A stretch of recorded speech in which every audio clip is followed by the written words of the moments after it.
Excellence, Monsieur Vladimir Poutine, président de la Fédération de Russie. Excellence, Monsieur le Président en exercice de l'Union africaine. Excellence, Mesdames et Messieurs les chefs d'État et de gouvernement, Mesdames et Messieurs, je prends la parole au nom de la République centrafricaine au cours de cette session du deuxième sommet Russe-Afrique qui se tient dans cette merveilleuse ville de Saint-Pétersbourg pour saluer la détermination de la Fédération de Russie à accompagner l'Afrique, notre continent, dans son combat pour la souveraineté et le développement, droit inaliénable énoncé dans la Charte des Nations Unies. Je tiens à cet égard à saluer et féliciter le président Vladimir Poutine, le gouvernement et le grand peuple russe pour l'excellente qualité d'organisation de cet important sommet, en dépit du contexte marqué par des chocs climatiques, des tensions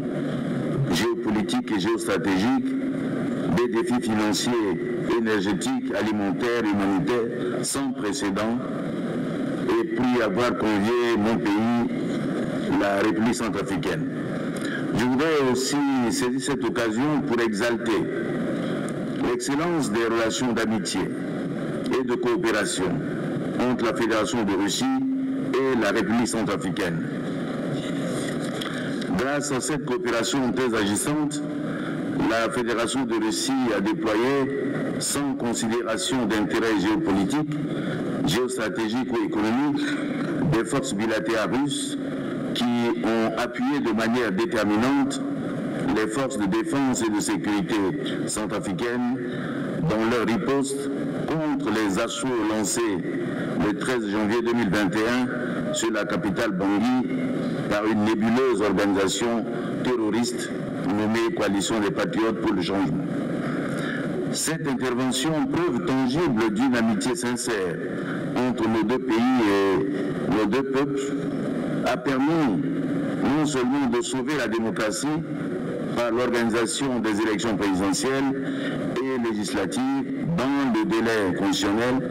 mais aussi et surtout d'éviter une nouvelle guerre civile aux conséquences incalculables. Puis-je exprimer au nom du peuple et du gouvernement centrafricain ma très profonde gratitude aux plus hautes autorités russes pour avoir confirmé la vitalité et la force de notre vision pour une République centrafricaine apaisée, unie et prospère. Excellences, Mesdames et Messieurs, depuis plusieurs décennies, d'un sommet à l'autre, des promesses se suivent sans pour autant arriver à inverser le cours de la pauvreté. Des crises sécuritaires, alimentaires, humanitaires et des conséquences des changements climatiques. L'Afrique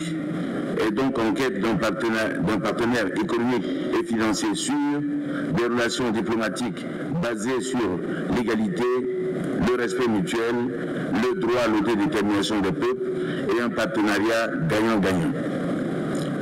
La République centrafricaine, longtemps soumise, longtemps brimée, a depuis le 30 mars 2016 repris sa place dans le Conseil des Nations et contribué à la promotion du multilatéralisme comme instrument de la paix et du développement des nations. Pour ce faire, elle met un accent sur la diversification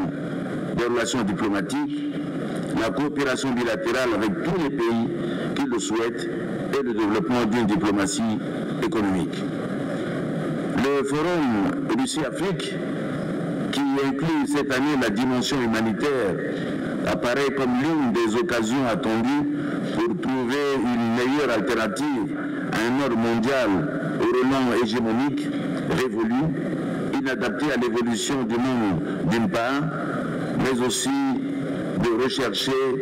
dans le cadre de ce partenariat novateur avec la Russie, des solutions pratiques et durables aux crises qui secouent le monde et particulièrement le continent africain. Excellences, Mesdames et Messieurs, la République centrafricaine, dont le sol et le sous-sol regorgent d'immenses ressources naturelles faiblement exploitées, se bat pour se débarrasser de l'héritage colonial et puis apporter ses contributions à l'établissement d'un nouvel ordre mondial juste. Par ma voix, la République centrafricaine invite tous les dirigeants du monde et leur peuple à œuvrer de manière franche et résolue à la construction effective d'un ordre mondial fondé sur les principes cardinaux de la Charte des Nations Unies, afin de permettre aux pays africains de voir la concrétisation des nobles idéaux qui y sont contenus et parvenir à la paix, à la sécurité et au développement harmonieux et équilibré du monde. Je vous remercie.